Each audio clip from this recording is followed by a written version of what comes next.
Welcome to the next episode of Flintco Talks. It's your boy Dano. I'm here in the Austin recording studio. And I got two of my great friends here today. I'm super excited to have them on the podcast. Mr. Earl Ming. Earl, how are you, brother? I'm doing well. Thank you for having me. Awesome. And I've got Teresa Williams. Teresa, how are you? I'm good. So glad you're here today. Tell us, Earl, tell us what you do for the enterprise. Yes, I'm currently a senior project manager. I've been with the enterprise. This will be my 19th year. And I currently work in the self-perform market, but also do work in the industrial process market. Teresa, what about you? I am 2 years now with Flintco, and I'm over our FX360 initiative, which is about streamlining the way that we work across the organization and reducing frustrations, especially for our project teams. Very cool. Both integral to what this enterprise does on a daily basis. So we've got Teresa and Earl in the house today because we share something in common. This past February, we made a long voyage to East Africa to a little city called Matovu in the middle of Rwanda. And we were all privileged enough to be chosen to be a part of this Bridges to Prosperity trip, right? Bridges to Prosperity was established to be able to connect communities that are separated generally by water, right? And so there's an application process through the enterprise to get selected, and then you get to go on the trip. And we were able to go to this little town and build a 103-meter hybrid suspension bridge, which is going to serve over 5,600 people. So we had such an incredible experience. Like, we could talk for probably 2 or 3 days if we wanted to. We just maybe a bathroom break from here to there. But I wanted to get them on today just to talk about the process, to talk about what it's like going to a third world country. I mean, nearly halfway across the world, the interactions with those people, the interactions with the 10 people on the enterprise team of Flintco Alberici that attended, and really what the process was like, what our takeaways were, and really to encourage other people to apply. So let's start with kind of the application process. Earl, can you kind of walk me through like when you applied and then maybe when you found out and kind of the feelings you had? Yeah, and it really starts, I got the idea of wanting to do this when I saw the post from the first team that went, and how cool of an experience they had, and really thought, okay, wow, this would be a great opportunity. And so when it came about, I applied, not thinking I would actually get picked, thinking that was a long shot, but fortunately I was, and had to have some conversations with the wife and family, and before you go, you feel like 2 weeks is a long time. As we probably talked, 2 weeks of being there and working the way we were working, it goes by very fast. But when I was notified, I was elated. One thing I will admit is I did not choose to be the project lead, but that was something that was thrust on me, and I'm glad that I had the team, and definitely you all were there, and were great leaders as well, which made my job pretty easy. Yeah. So for those listening, Earl was the project lead. I was the construction lead, and Teresa was the Logistics lead.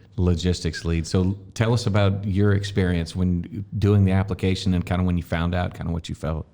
Yeah, so I was excited to apply when I found out that Flintco and Alberici offered something like that. It was clearly a once-in-a-lifetime thing, and it's pretty incredible that a company supports their employees to go for 2 weeks and be a part of such an amazing project. So I definitely knew I wanted to apply right away. I didn't have to think about it too long.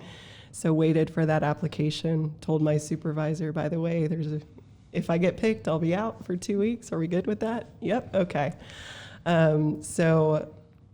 was excited, filled out the application, got it submitted. Also, like Earl, I was fairly new still to the company, so I wasn't really expecting to get picked, but I was like, I want to show that I want this, so I'm going to be applying every year till I get it. And I was lucky enough to get picked to go, and it was so exciting. I actually found out in person. I was here in the Austin office, and Tony DeStefano pulled me aside and was like, hey, do you have a minute? And I was like, yeah, sure. And he said, so you got selected.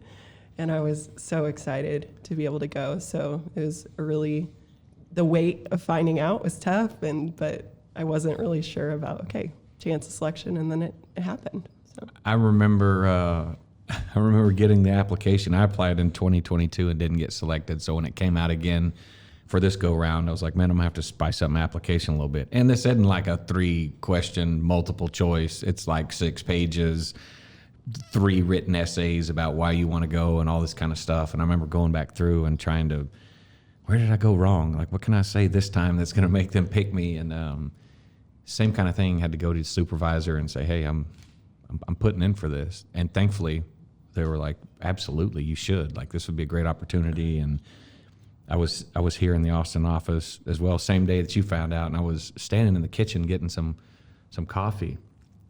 And Tony, the VP of HR, is like, hey, got a sec? And my mind raced. I was like, oh my gosh, what did Tony find out about me? Why do I have to go to the HR office, right? And he pulled me in his office and he was like, hey, shut the door behind you. And like, my heart sank. And I'm like, what did I do wrong? Did I say something? Did I do something? And he said the same thing. He was like, hey man, you still good to go to Rwanda? And I was like, oh, absolutely, right? I remember walking out of his office and like speed walking back to my office and like texting my wife and texting the family and texting my parents and being like, oh my gosh, can't believe we got selected. And then he told me that Teresa was, and walked into the Innovation Center and saw her, and like we celebrated. So it was definitely, like you said, kind of a load off, thinking, cool, I got selected, now what, right? So let's talk a little bit about kind of what your expectations were going into the trip. And maybe Teresa, you can start with that. Like, when you first found out and you were like, okay, what am I going to expect? Like, what was kind of the next steps for you? I had done some service projects before when I was in college and just growing up, also in some other countries. So I guess I was just going off of past experience thinking, okay, maybe there's some similarities, but I don't know what I was expecting completely going into the planning of it all. I think expectations for being there, I was really hoping to be closely interacting with the people that we were helping, and to feel like we would be able to connect with them, to meet the people that we were impacting. So I think those were some expectations going in, is really being with the people and not so much just within our own project team, that we were able to really have some outreach and time with other people in the community. What about for you, Earl? Definitely expected to work hard, have fun, get to know, these 10 people that were going to come together. But I guess similar to Teresa, I there was a lot that was kind of open, just because we were traveling so far. We were going to a place where we didn't speak the language. Yeah. I did expect communication may be hard with the locals. But I think I went into it with an open mind as well of, let me enjoy the experience. Let me try to learn and take. So I tried not to put too many expectations on it, so that I could get there and actually enjoy the experience. Yeah, I think that's great advice for those listening that are thinking about applying or have been, and you're reflecting on your trip. Really having an open mind. I feel like that's kind of the way I went into. It's kind of like I've been all over the world doing mission work, and that chance to go back to Africa. I was there in the summer of '99. To go back again 25 years later, I went in just going, it's going to be what it's going to be, and like we're going to have fun. We're going to have challenges. And some of that started on the plane ride, to be completely honest. But we can get into that in a little bit. So we had some planning meetings, like we had 2 or 3 meetings. Y'all want to just briefly touch on those and kind of what we talked about? Earl, maybe you can start and Teresa follow up. Yeah, we I want to say we met 2 or 3 times as a group and also with Arnold, who's essentially our B2P liaison prior to arriving in country. And so he walked us through, what should we expect when we arrive in Kigali? What are some cultural norms there that may be different than we are used to. And so all of that was great. Obviously, we went in there with kind of the right mindset of we are visitors into a new place. So, travel, lodging, food, and just cultural expectations. That is kind of what they helped us with. Mm-hmm. Anything to add? Yeah, I think that it was really helpful just starting to kick things off and walk us through. I think leading up to it, I always have a million questions about, okay, what's that next step? Should I be doing something that I'm not doing yet? I feel like I'm behind. But those calls really helped make us comfortable going into it and kind of telling us, don't worry too much. There's also people there once you arrive that'll be supporting you through this. So you'll always have resources and support available through it. Because I think for all of us too, as lead roles, we were given leadership responsibilities of preparing or taking the team through things. And I think that's where I think all of us felt a little bit like, I feel a little unprepared, but then we did prepare. And so I think those calls really helped us feel better going into the project. I think they did too. It gave us an opportunity really to see the faces of the people we were going to be working with and our team, and then kind of hear from Arnold, and he was very well prepared. I'd have to say that Bridges to Prosperity was, of all the mission work I've done, the most prepared, setting the expectation, meeting us at the airport, getting us to the hotel, getting us out to Matovu and the accommodation, and having driver's force and all that. I mean, just first class all the way. But those opportunities, definitely being the lead with planning the construction schedule. Like, I've never built a bridge by hand, right? Now we can say we have. But looking at these drawings, which aren't really, I mean, they are engineer drawings, maybe not like what we're used to seeing. Details are a little bit different. The rebar looks a little bit different. There's all kinds of different things that play into it, right? And being in the construction field for many years, you expect to pick up a set of drawings and just be able to read them, right? It's like, oh yeah, I can figure this out. No, I spent like hours like studying these and trying to build this schedule to try to send it off and get comments on it, which I think in the end made it more fun. It made it a challenge, but showing up knowing it's like, hey, I think I know what we need to do to get started today. Like, I sent my schedule in and it was reviewed. And I think I got the comments back when we were like flying from Brussels to Kigali, so I didn't really have a chance to review it, but it definitely helped get us, I think, set up for success with all of us being there and being able to at least get the process started. And their on-site folks were first class also getting us there. Let's talk a little bit about the travel, right? We can talk about that and then we'll jump into construction. Like, what was the travel like, would y'all say? It was long, long, intense. Yeah. What do you remember the time frame? Like time frame when you left and when we arrived and all that stuff? So I can start that one. I remember waking up. It was a Friday that I left out of St. Louis. Yeah. And wake up, look outside. Things are clear in the morning. Mm-hmm. Look out at noon and it's all of a sudden it's white. Oh no. We got a flash snowstorm that we did not expect in St. Louis, but fortunately, airport was able to maintain, I guess, flight schedules, mm-hmm. And we were able to connect to our flight in Chicago, which I think right as we got there, it was John Monzik and myself. We saw walking around the corner to our gate, we saw Dano and Teresa. And then immediately we had to get on a plane for another 8-hour flight. Yeah, that was kind of a moment of we were all supposed to meet in Chicago, right? Everybody was kind of flying from around the country, and even Canada and even Mexico, converging in Chicago to then go to Brussels and then go to Kigali. And we were there trying to text you guys and get updates, and we weren't getting anything. We're like, they were supposed to land 20 minutes ago. Where are they? What's going on? And I think the last text we had from you, Earl, said something about, it's just a lot of snow. And all we could think was, holy cow, are we going to get over there and not have our two people? What are your memories? Lead. Yeah, the project lead. And the safety guy, right? John was the safety guy. Just two small components of the 10-person team. Yeah, no, it was definitely interesting, like the travel. So we all came from different places, met in Chicago, like Dano said, the route over. And for a lot of us too, that Chicago stop was the first time we were all meeting each other for the first time in person. Yeah. We'd gotten to know each other a little bit over the Zoom calls, but it's like we got to say hello in person for the first time with everybody. So it was a fun experience to like, okay, the first one, I think the Memphis people, Abby arrived, Tim arrived, and then slowly people were trickling in, and then we were eagerly waiting for the last plane to land and make it so that we could all make it over together. And that happened. So yeah, I think most of us met at a little sushi bar there in the O'Hare Airport, which, I mean, it was good, right? We're not close to the ocean, but it was good. It was good. The tempura shrimp roll I had was tasty.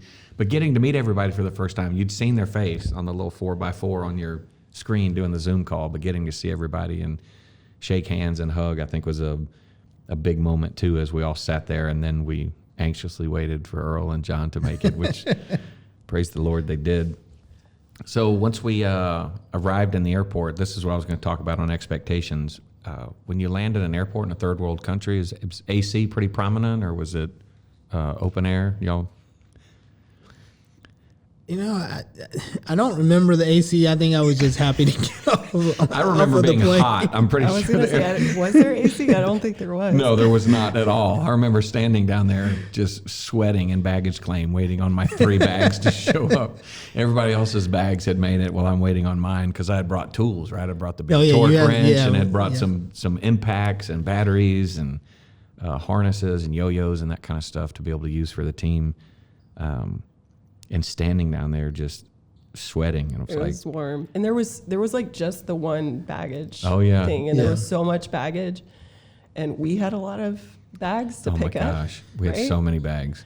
We were waiting on a lot of bags, and then randomly bags had zip ties on them, and that was also a thing that I didn't know beforehand, that the zip ties need to go through customs checks. Yeah, you had to be checked one more time before you could bring it into the country. That was interesting. Yeah, one of mine was tagged also, and thankfully it was the one that had a little tools in it. So when I opened it, they were like, "Oh, what are you doing?" It's like, "Hey, we're doing some mission work here. Like, we're coming to help." And all of a sudden they let us through, which was great. So let's talk a little bit about the construction process, right? Talk a little bit about showing up in Matovu that Monday morning. Let's just talk briefly about kind of what the process looked like and how we worked together. If Earl, maybe you want to start. And we got there. We had some travel issues getting out to the site on time Monday, but we got there around 11 a.m. So Monday was a late start, but I think we were all had the mindset and we were ready to work. So we followed our typical process. We got out there, we had a briefing. We talked about the work for the day. We talked about safety. I think Dano, you led with Godfrey, led what we were doing that day, and John talked about what should be our safety concerns for that day, and then we stretched. And then we broke up into different areas, and I believe we had a crew doing rebar. Mm-hmm. We had a crew building the steel truss or steel bent, as you would call it. Yeah. And then we had a crew, I think, who was on the scaffolding. That's right. And then once we kind of broke up, we were kind of in those smaller groups now, trying to figure out, okay, what do we do next? Where's the construction lead going to take us at this point, right? What were the people like? One of the things you said, one of your expectations was to be able to meet the people we were going to impact. Were there people there that we worked with? Yeah, so every day we had about 20 to 30 community members working alongside us. So for specific days where there was a lot of lifting involved, I think that's when it was closer to 30 people. So we were always broken up. So our team, we were usually given assignments, and then we would take a handful of community members that would work alongside us. So it wasn't really like us working separate from the community. It was very much integrated and divided up so that we were given a task, and then we had to teach or explain or make sure that it was happening according to the specifications and things like that. And so we definitely got to work alongside the community members. I think that first day, we were all new, getting introduced. Everyone was a little bit shy, but very quickly going through the weeks, everyone overcame that pretty quickly. Yeah, so the first day like you said, y'all were putting together kind of the tower, the steel tower that was going to serve as the main suspender. One side of the bridge was, we'll just call it 0, and the other side was like plus 15 feet, something like that. It's maybe 10 or 15 feet difference from one side to the other. So we had this giant tower that the cables had to go up and over before it could suspend out to the east abutment. So y'all got the tower painted, we got it assembled, and on Tuesday morning we got directed. Tell the listeners a little bit about what we did on Monday afternoon on the rebar crew. Oh gosh. So Monday, we got there, like 11:15, late start because of Tour de Rwanda and couldn't get out. But we got there and we got started. And basically, there's these I don't know how long they were total, but probably 10 meters, 10 I was going to meters. guess, yeah. So they were all bent in a pile, and basically we had to pull those out, straighten the rebar all by hand, and then cut it. We were given this sheet that had like 100. It was the smallest Excel list printout like number I've ever 4 seen. font, something like that. Thankfully, my eyesight's pretty good, so worked out. We had to measure everything and cut it all like within millimeters, like going longer and longer and longer, and cutting so many of them. So we get started with the angle grinder. The Hilti angle grinder, The Hilti angle grinder. And about, I don't even want to say 2 hours in, probably even less, the battery goes out. Yeah. And we don't have electricity out there. So No. I went and checked with our job site equipment lead, and he said, "Oh, we just, I guess, forgot to charge them, or we don't have any more available right now. So here's a hacksaw." So we had to use the hacksaw for the rest of the day to cut all of the rebar, or to keep going on the rebar. Yeah. So it was quite some. Yeah, the process was crazy because, like you said, the rebar was kind of all bent up. It was kind of like bent in a hairpin almost. We had to pull them out and then drag them back this way, flatten them, and then measure, right? Everything over there is in millimeters, meters, right? So it's totally different than what the tape measure you're used to looking at. Mark them and cut them with the grinder was pretty easy. It's just like, you just burn through them real quick. But once we got the... yeah, it was a lot of work by hand. with the hacksaw. But we turned it into like a competition. We had 2 groups going at one time.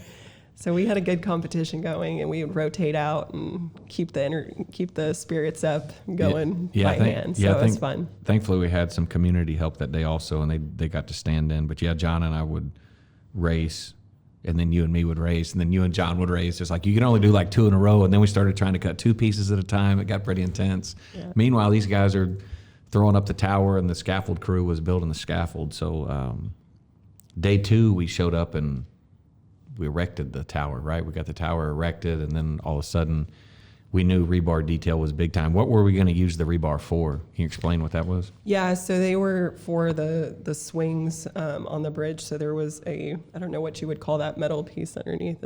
It's the swing, but it was the sides of the swing. Yeah, just a channel, right? It's just kind of a piece of channel that's, I don't know, about 40 inches wide that the rebar attached to that hung to the cables, right? So these go onto the main cable of the bridge to swing the chairs across, is what we called them. Mm-hmm. Yeah, and then kind of the decking ran parallel to them, so or perpendicular to them. But there was once we got the rebar cut, that's about when Earl joined the rebar team. After we got the rebar cut, what was the process like?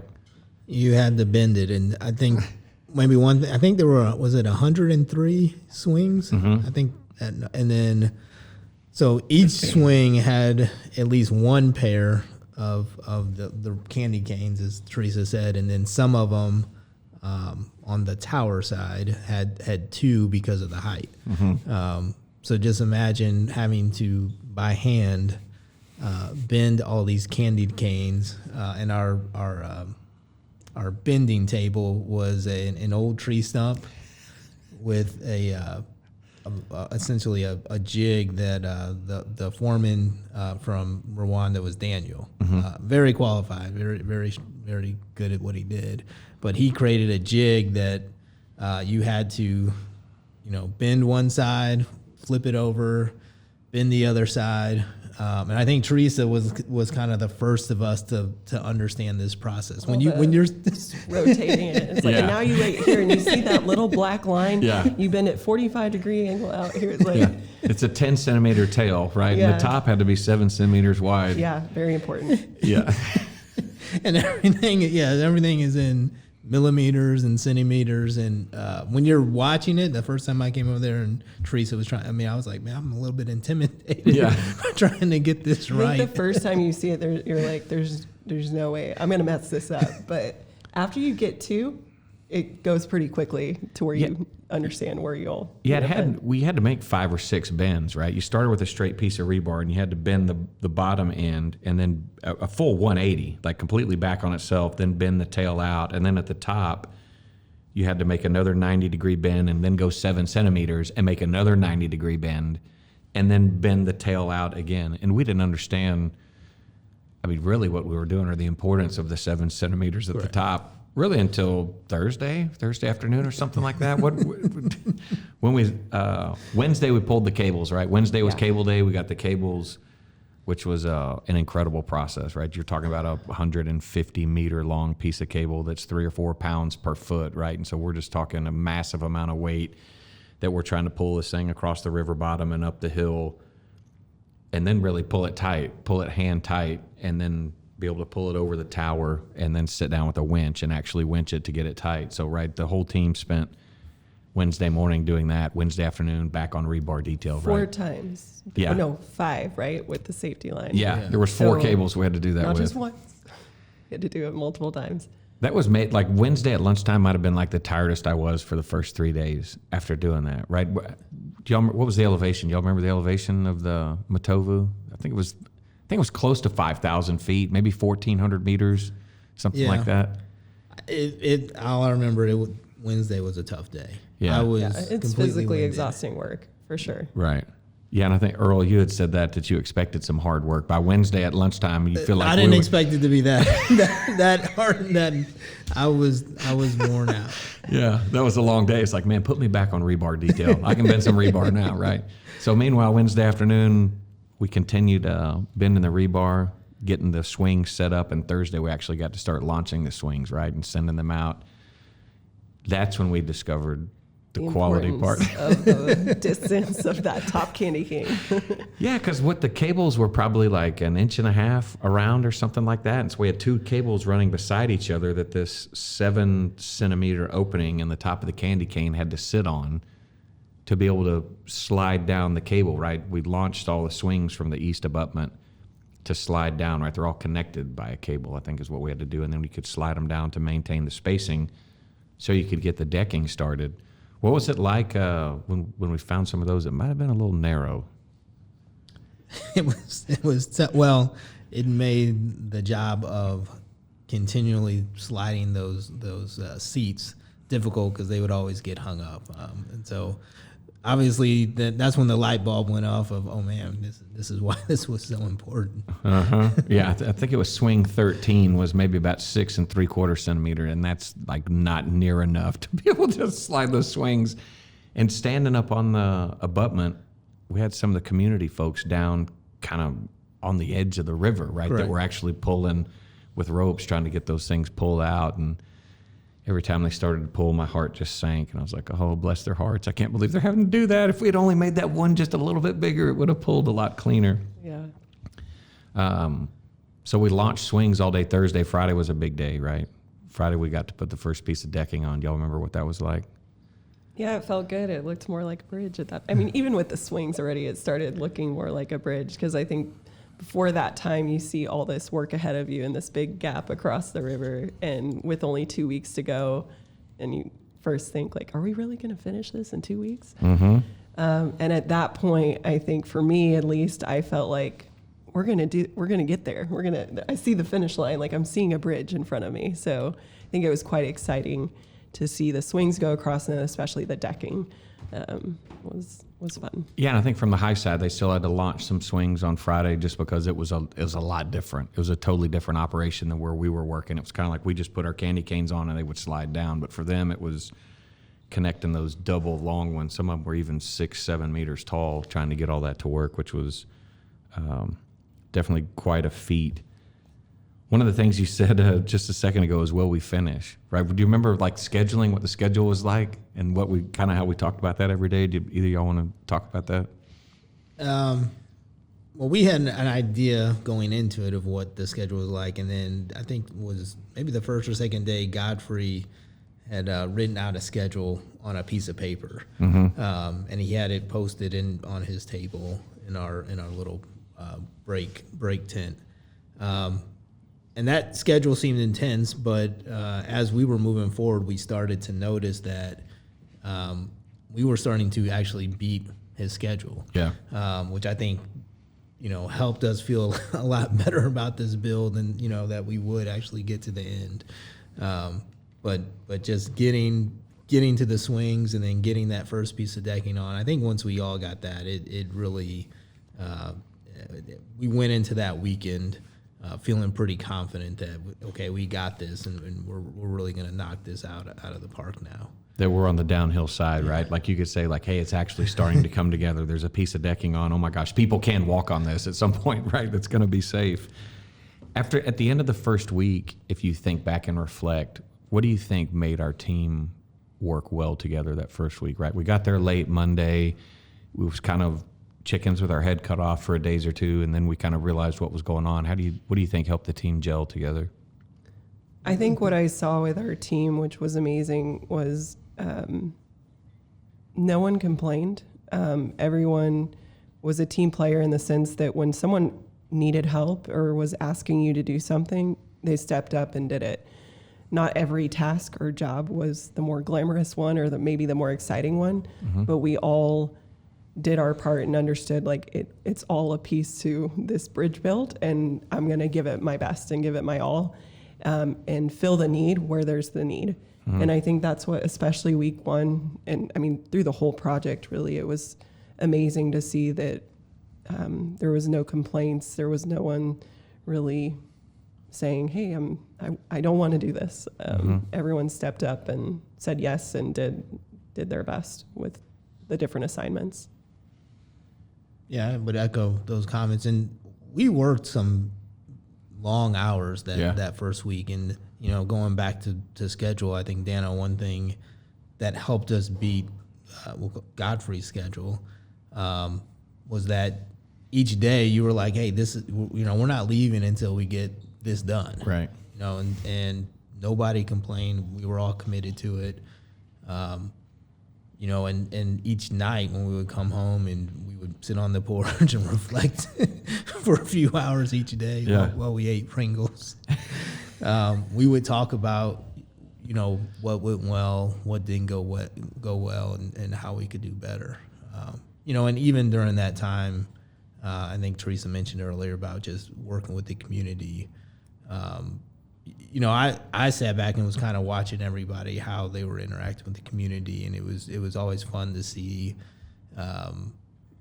Teresa might have her phone out with Google Translate, and that's how we were finding ways to communicate with each other. So during this whole process, not only were we learning about, the 10 people that went, but we were also building relationships with the community. And so I think that made it fun, and so while we were always worried about the schedule, we were also worried about the experience and everybody having a good experience. Yeah, and I think while we were worried about the schedule, there was separate groups and everybody was taking care of business, right? There wasn't a group that was really slacking. We just naturally split into these groups. There was guys that wanted to build the scaffold. There was a group that was cool doing the rebar. There was and all of a sudden we got into these groups and everybody, like even having the competition cutting the rebar, it's like we found a way to make it fun, like some of the menial work or the hard work. I mean, I think about like the days we had to start carrying like the decking to the other side. Like, I don't know how much each piece of that decking weighed, but it was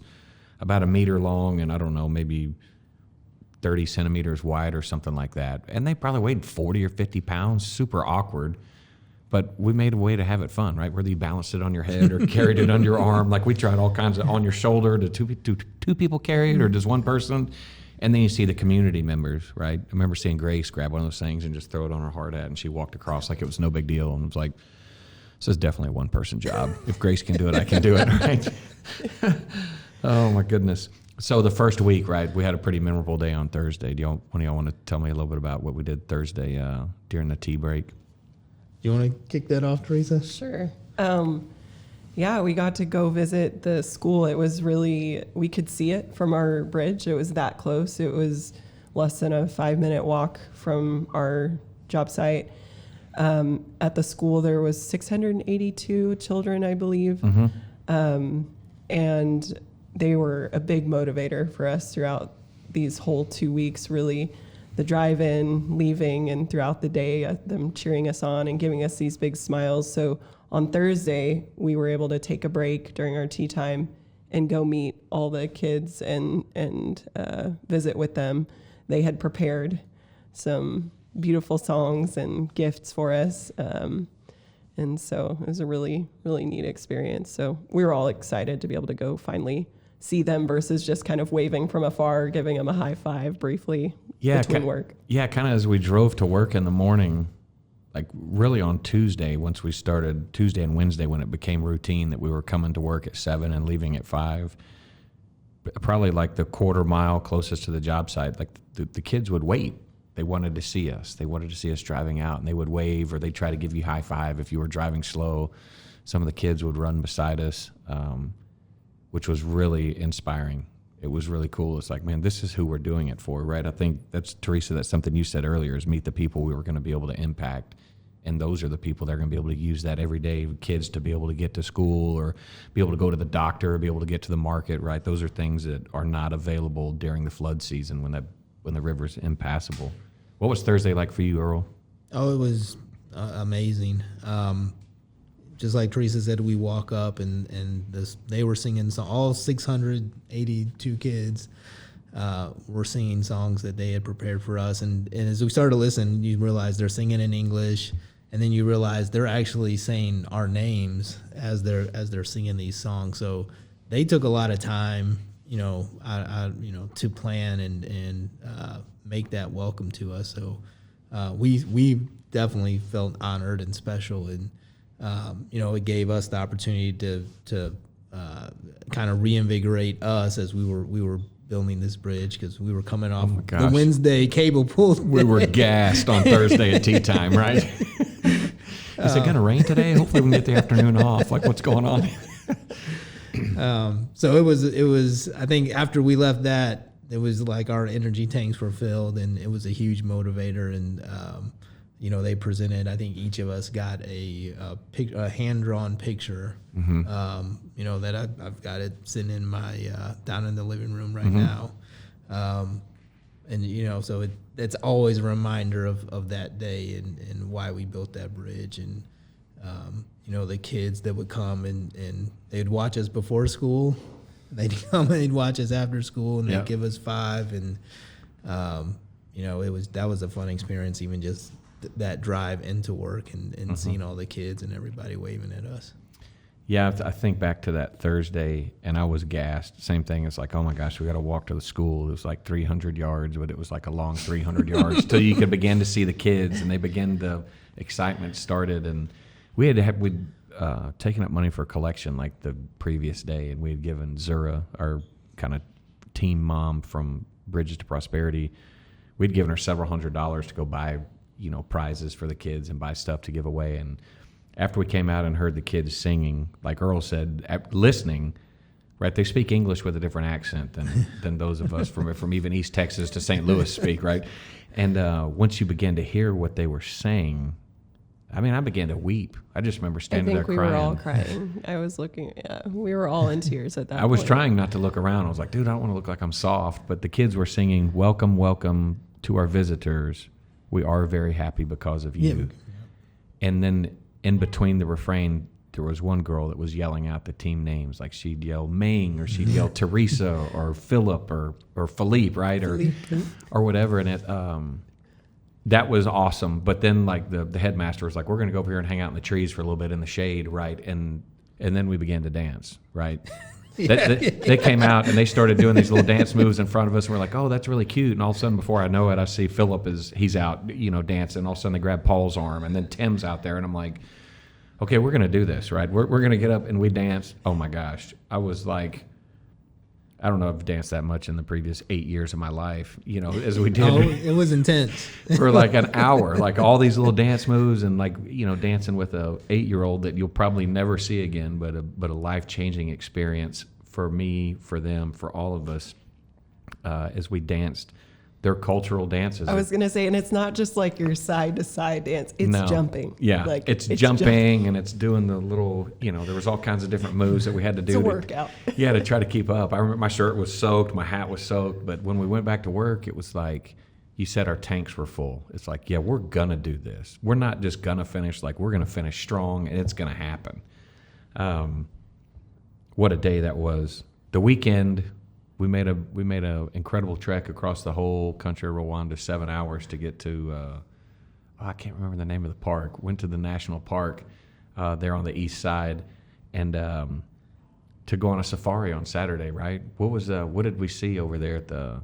Do y'all remember different animals and stuff we saw, or what it was like having never been on a safari before? Yeah, it was. That was an amazing experience. It was definitely a long day. After our 7-hour trip, but it was well worth it. We saw giraffes, elephants, a couple of rhinos we saw early in the morning. Yeah. Akagera was the name of it. Yeah. Akagera. Yes, that's good. Go. Yeah.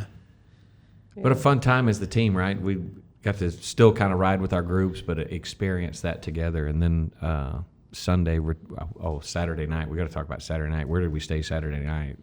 So the hotel was inside the park, right? Yeah. It was their park hotel, and it was really nice. It was very nice. And it had air conditioning. Oh, my gosh. What a blessing that was. It was like the Shangri-La of Eastern Rwanda. There's no doubt about that. And we got to eat dinner at a table.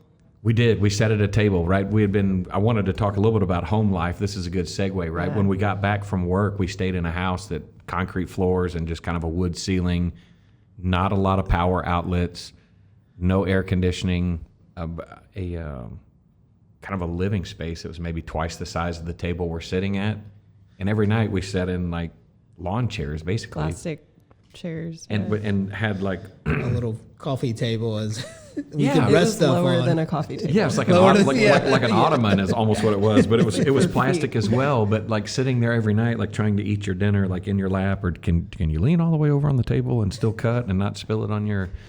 But I think that spending time together, eating at night, also helped the team grow closer, right? We got to reflect on the day and we got to laugh about stories. I remember one of the first funny things that happened was on Tuesday, and we talked about it Tuesday night at dinner when Paul was trying to get one of the girls or a group of kids to take a picture with him, right? And remember, he was sitting there and he was trying to say the word in Kinyarwanda for picture, and they couldn't understand, right? And he had his Polaroid, and once he finally figured out what he was saying, the word he was using was like for a painting. Like if I was gonna remember, Yeah, he wanted to make a painting. Yeah, and they were looking at him like, what? What are you talking about, right? And then we came to learn that the word is e-photo, right? to be able to actually take a picture of somebody.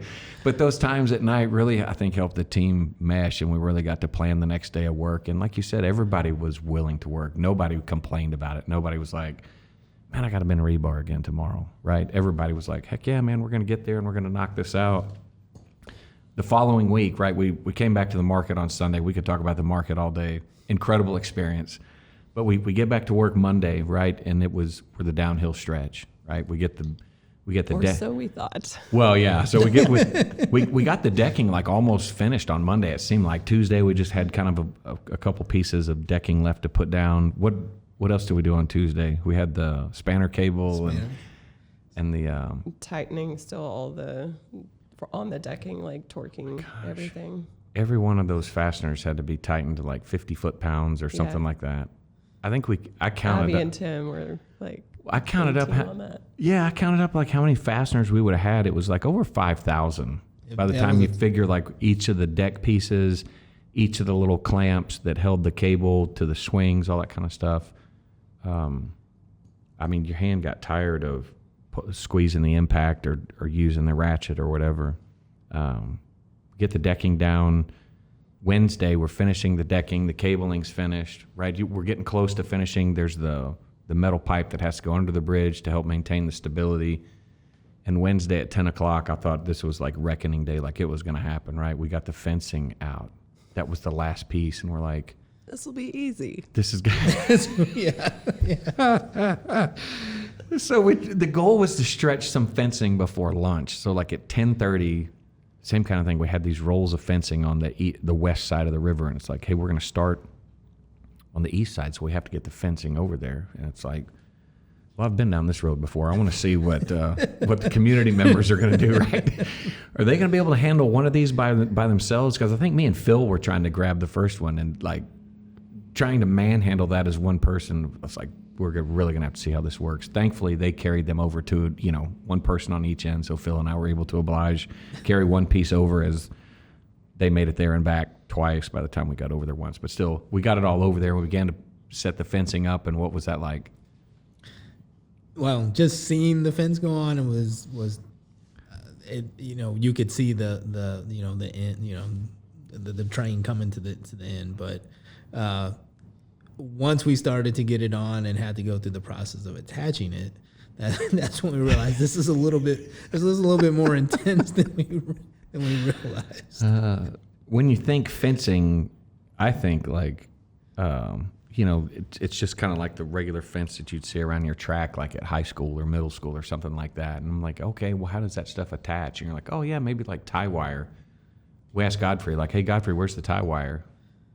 What do you mean tie wire, right? And we turn around, and he's got some people that are snipping the ends of the fence and spiraling out actual pieces of the fence, that galvanized wire that we had to spend to use to tie it all.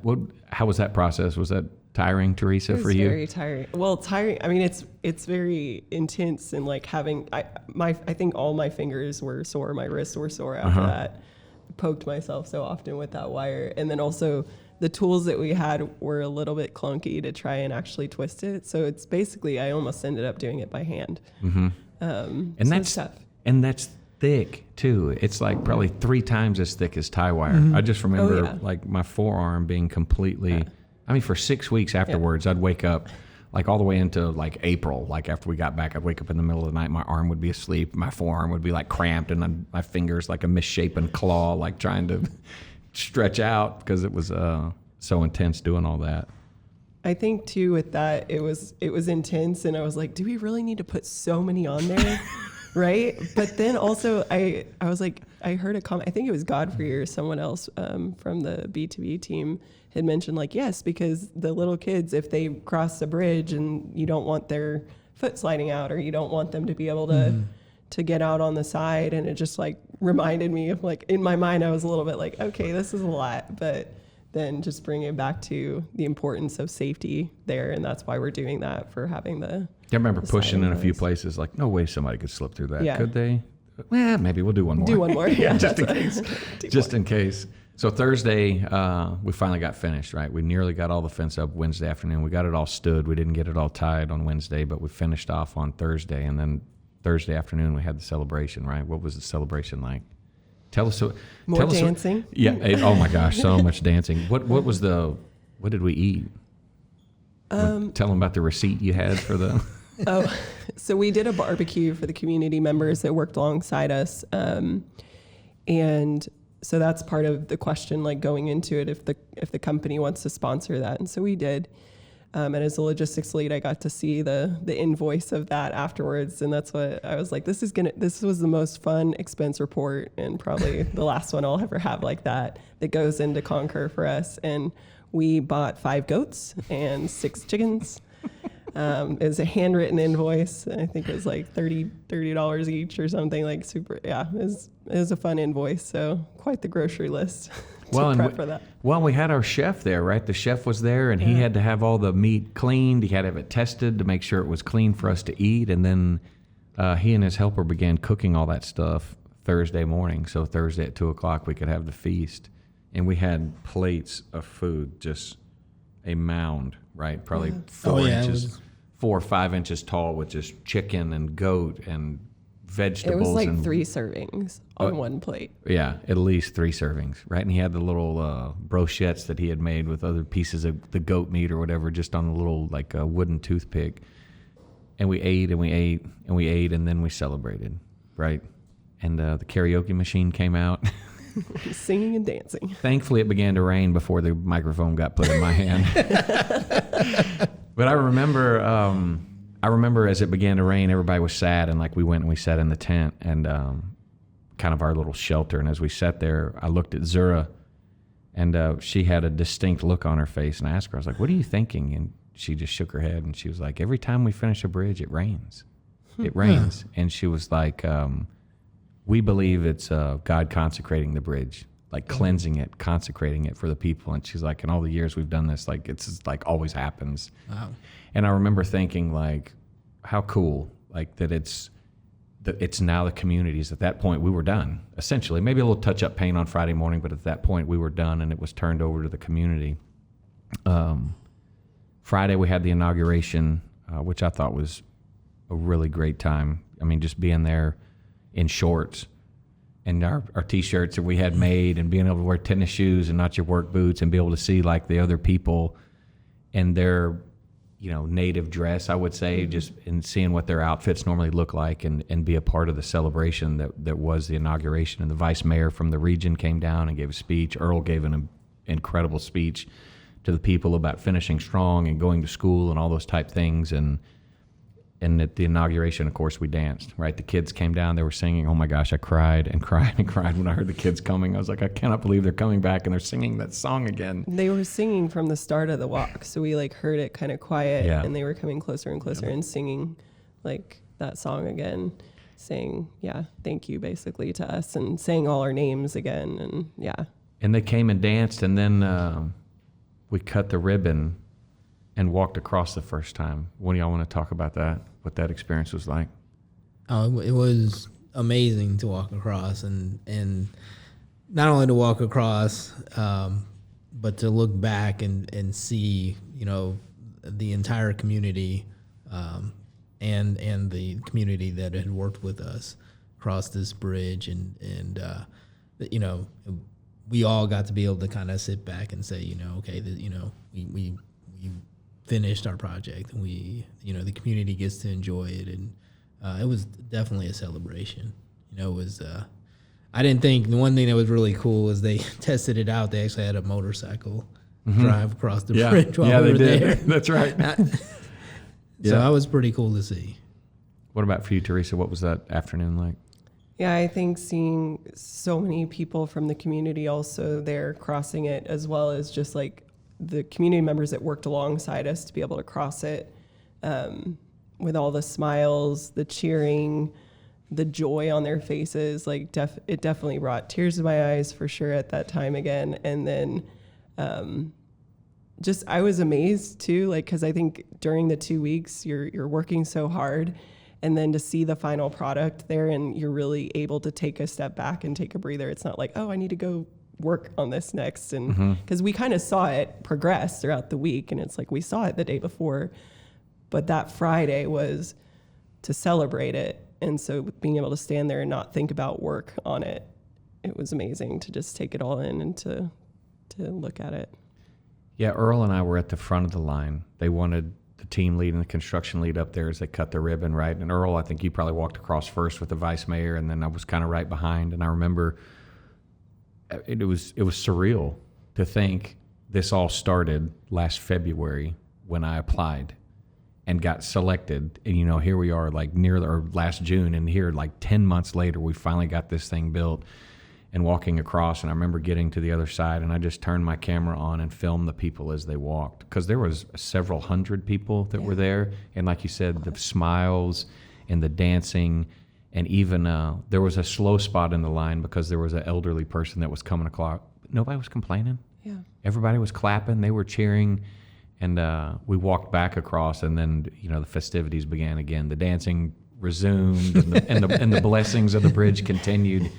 So as you think back and reflect on the week, right? Friday afternoon, we made our way back to Kigali. Saturday, we toured the Genocide Museum, which we could talk about at a separate time. But we flew out Saturday night, and everybody was back home by Sunday, by sundown, basically. The rest of the team, we had all dispersed back to where we were. But as we were closing out on the week, I wanted to ask you both kind of like, what's your biggest takeaway that you would want somebody else to hear that would really inspire them on why they'd want to go?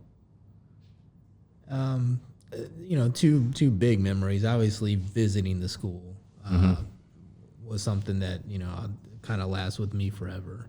And seeing 682 kids. I think there was it 18 or 19 teachers? 18 teachers. 18 teachers. Yeah. 38 kids per class average. Yeah. But the teachers really, however they manage these kids, they had them in line, and the kids respected those teachers.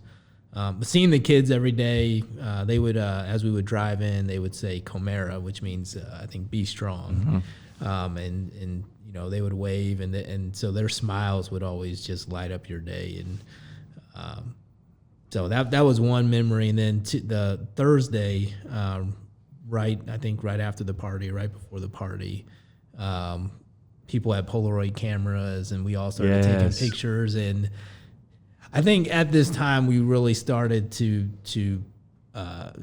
mesh with the community and learn more about different community members and their lives outside of building this bridge, and kind of seeing some of their personalities come out as we were taking pictures together. So those are kind of two big takeaways, and things that'll stay with me kind of forever. What about you, Teresa?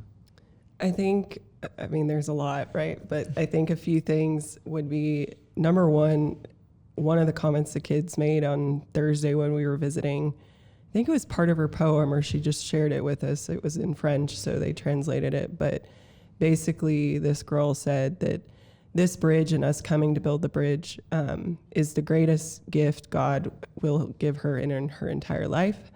And so I think it just hit me there too. And then as well throughout the weeks and towards the end, that us being there and this bridge that we're building is the highlight of a lot of their lives and their simple life in the community. We were able to bring them so much joy just being there, one, let alone then building this bridge that is a life-saving, thing in their life to be able to, or keep them safe. And like you said, get them to a doctor, get them to the market, all that sort of stuff.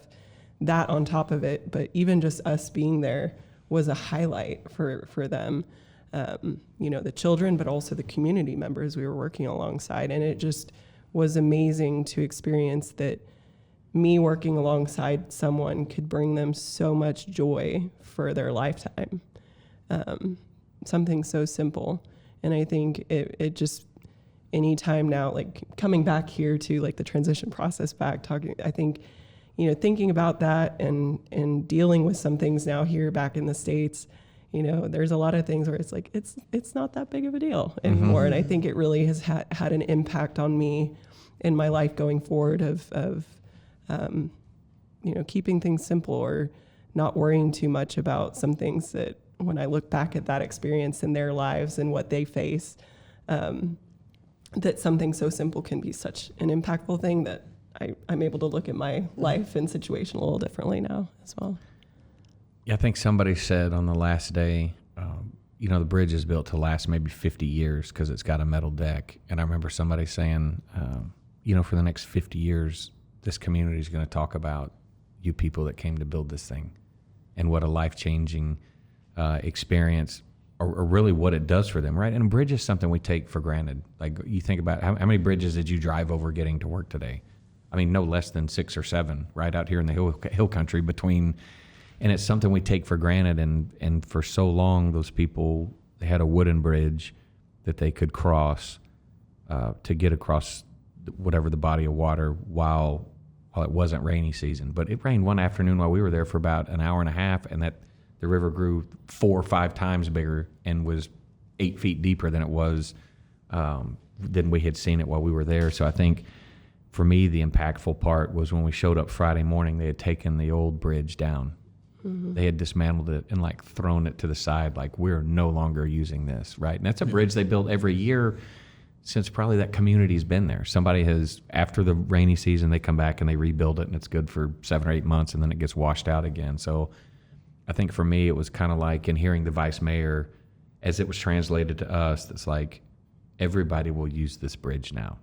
And when people on this side of the water cut their crops to go trade them or sell them at the market. They can cross every day. They're not going to have to walk down to the river and see if the river's flooded before they go harvest and try to go to the market the next day. So to me, it was kind of like, what an impact. And for us, it was pretty low impact. Like being gone for 2 weeks, yes, my wife and kids, family were super excited. The dog was super excited to see me when I got back. But from a global standpoint, it was pretty low impact, right? Being sponsored by the company and so many wonderful people that donated to the cause really showed, really reinstilled to me that we're bound for greatness, right? There's still people that want to do great things and be a part of great things. Is really what my takeaway was, and humbled to be selected to serve with y'all, and really enjoyed that process. If you were going to give a piece of advice for the next team, what would it be? For the team that's applications came in last week or a week ago, something like that. Like when those people get selected, what's something that you would tell them before they went? I think kind of what was mentioned earlier too, what helped us was like, don't go with a lot of expectations. I think we all went with a heart to serve and were completely open to do what was needed. And I think that helped the experience, that helped us all get along better, that helped the project, that helped the connecting with the people. So I think that's number one. And number two, I think for me, I wish I would have done maybe differently was, it is a big project in front of you and there's a lot of work to do. And I'm very much someone that wants to complete the task, but the bridge will get built. And so don't forget to take the times, those small interactions, especially during breaks or while you're working alongside community members, to really engage with them and to be fully present with them, and don't let the tasks and the work take over completely. As the project lead, if I was leaving some parting advice to another project lead, one thing I wish I would have done, looking back now, is reaching out to teammates individually.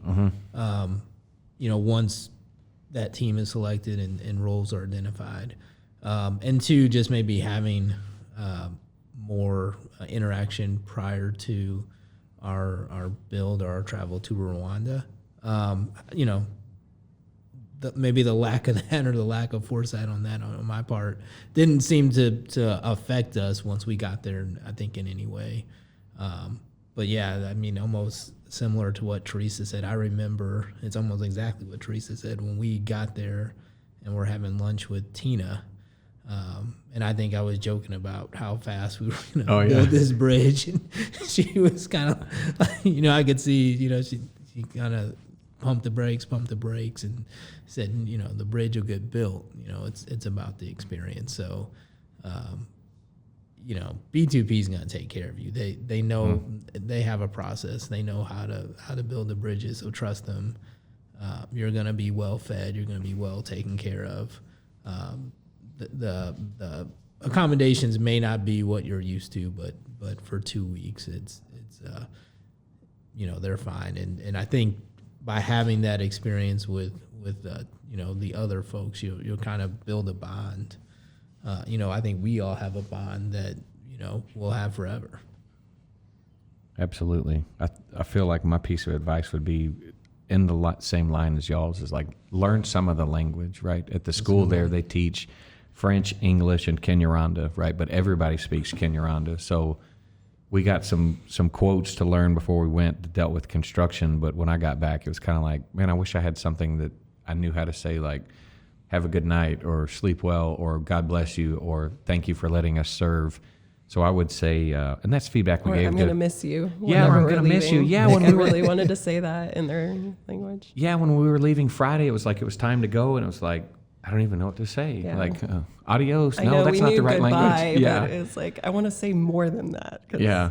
Or Nahejo, right? It's like, see you tomorrow kind of thing. But it's like, we knew we weren't going to be able to do that. So I feel like I would tell them, along with what y'all said, enjoy the experience, right? It's going to get built, but figure out a way to be able to communicate with them. While we were able to use Google Translate, that was great. But at the same time, your typing speed and their typing speed are really different, and it's a slow conversation. So if you learn a couple of those things, it would be really good. We've kind of covered the build. I just wanted to talk a little bit about kind of what it was like driving to work every day and kind of the accommodations where we stayed. So, like, what was I don't know. You want to talk about the drive and you can talk about the accommodation or vice versa? Yeah, so the drive, so first off, the speed limit, like you don't go more than 40 miles an hour basically in the entire country. And that's for a good reason, because the majority of the roads are dirt and full of rocks and the biggest potholes ever. And that's probably to do with the rainy season as well. Like you can't go and maintain all those roads. So we were, I don't know what type of Jeep or cars they were, but SUV, small SUVs, all-wheel drive. Yeah, all-wheel drive. Yeah. Okay. So our teams piled into those, squeezed into the car, and would take off. I think it took us about an hour or 45 minutes to get to site from our accommodation, because we were going slow and trying to avoid the biggest potholes. So it was a bumpy ride, but the closer we started getting to the job site, all the kids are starting their walk to school. All of them are walking, some of them up to 4 kilometers, I think is what they said. And people are walking alongside the road. So although it's bumpy and you're squeezed into this car, there's so many people along the roadside just waving at you, smiling, saying "Comera," be strong, or good morning, hello. So you get all these greetings and along this drive. So it doesn't feel that long. It's you're just basically the drive to work and also the way home. You're getting filled with motivation and joy along the ride there. And then on the way home after a hard day's work, it's the same thing. So that honestly, the drive to and from the job site was part of my favorite highlight reel there. Yeah, I don't know, maybe 10 miles, maybe 15 miles at the most, but it took every bit of wasn't 45 long, minutes to get there. but it took time. Yeah. What about where we stayed early? You want to talk a little bit about that? Yeah, the accommodation. So we're in the village, and it almost feels like a small little compound that the 10 of us stayed at. Zura, who was our B2P liaison on site, Godfrey, the construction manager for B2P, and then there was a chef, and I think 2 other B2P kind of liaisons that just helped us and kind of manage the house and some of the cooking and all the ancillary stuff. So we all stayed in rooms. So I think most people were 2 to 3 to a room. I got lucky. I got a room to myself, but didn't have a door. Yeah. And it's not a house like you think of a house, right? No, it's concrete floor. It's concrete floor, yeah. It's concrete floor.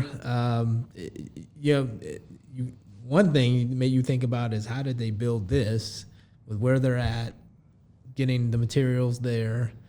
That had to be a long, arduous process. And kind of where we stayed was probably more built up than some of the other structures around the area. But it is kind of minimalist in what it has, and our beds were pallets with a soft thin mat.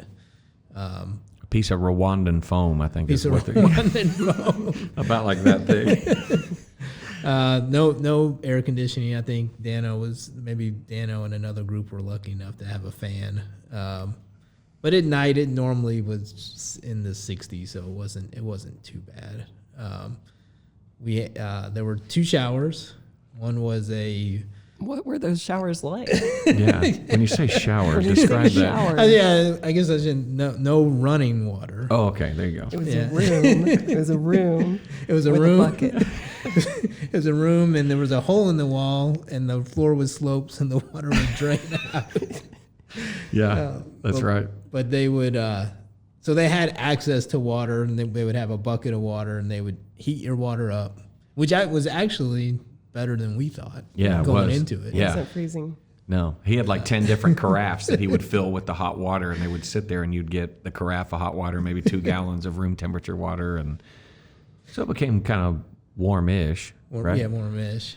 But you really had to plan your water usage, right? Because you got a bucket that was maybe like, you're gonna have like 6 or 7 really nice buckets, and then like 4 or 5 like maybe about that much in the bucket. So you really had to plan where you're going to use the water and how you're going to wash. And I had to plan a lot more with longer hair to wash, so Yeah. that was even trickier. I'd have to think about that. Yeah, Earl was good with You it. had it easy. Earl got 4 or 5 drenches before it was over.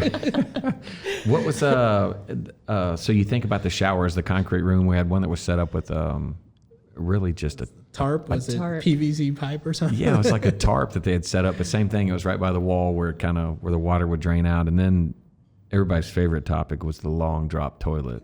Right? They called it the LD toilet on the.